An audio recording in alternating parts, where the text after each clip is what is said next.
असंभव कुछ नहीं होता दोस्त, ये परिकल्पनाएं हैं खाली। और मैं आज तो आपको बहुत ईमानदारी से और 12 साल के तजुर्बे का निचोड़ निकाल के बता सकता हूं कि इस दुनिया में असंभव नाम का कोई शब्द होता ही नहीं है। इंसान कभी भी चंद्रमा पर नहीं पहुंच सकता, पृथ्वी विज्ञान की अधिकतम सीमा है।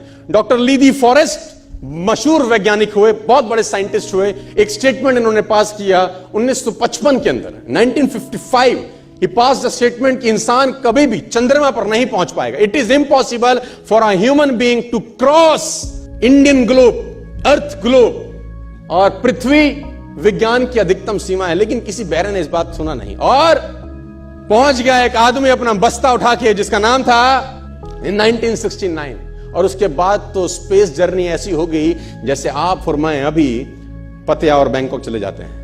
लॉर्ड केल्विन बहुत बड़े साइंटिस्ट हुए, उनका स्टेटमेंट आया कि सिर्फ पक्षी उड़ान भर सकते हैं, हवा से भारी मशीन का उड़ान भरना असंभव है। इट इज इम्पॉसिबल कि हवा से कुछ भी भारा हो और वो उड़ सके, क्योंकि ग्रेविटी उसको गिरा देगा। लेकिन तमाचा मारा इन लोगों ने, तमाचा मारा और लिख के दिया कि हमने साइकिल के स्पेयर पार्ट से इंसानों को पक्षी बना दिया, साइकिल के स्पेयर पार्ट से इंसानों को पक्षी बना दिया। 16 साल लगे राइट ब्रदर्स को जहाज का निर्माण करने में। लेकिन इन लोगों ने उसकी बात नहीं सुनी कि जो कहते थे कि वायु का सिद्धांत तुम्हारे विपरीत है।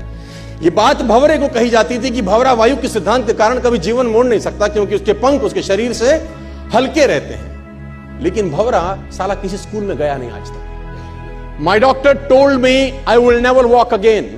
मेरे डॉक्टर ने मुझे कहा कि तुम कभी चल नहीं सकोगी। My doctor told me you will never walk again. My mother told me I would, and I believed my mother rather than doctor.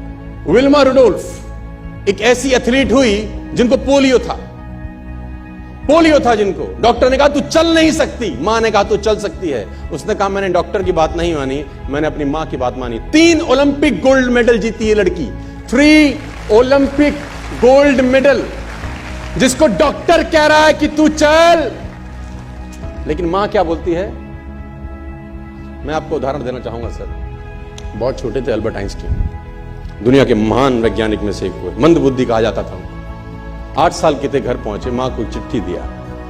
When he was 8 years old, came to his home, given letter to his mother. मां को एक चिट्ठी दिया, मां ने वो चिट्ठी पढ़ा। 8 साल के थे और चिट्ठी में प्रिंसिपल का खत था उसकी मां के नाम।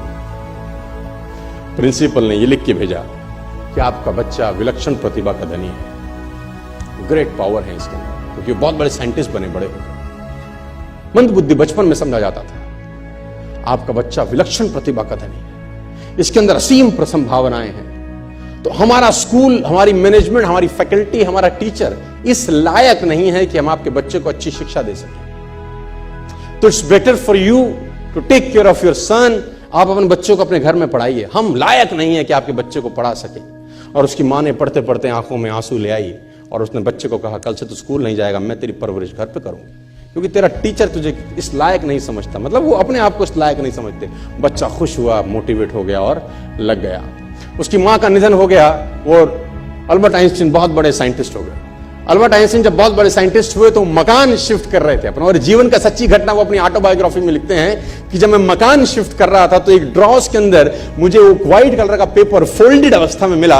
मुझे समझ नहीं था कि क्या है। मैंने उसको फोल्डिंग अवस्था से मिट्टी को हटा के जब खोला तो वो उस टीचर का लेटर था जो बहुत साल पहले टीचर ने मेरे हाथ में दिया था और मैंने अपनी मां के हाथ में रखा था। अब वो बड़ी उत्सुकता के साथ उस खत को पढ़ने लगे। जैसे उन्होंने खत पढ़ना शुरू किया और वो जार जार होके रोए।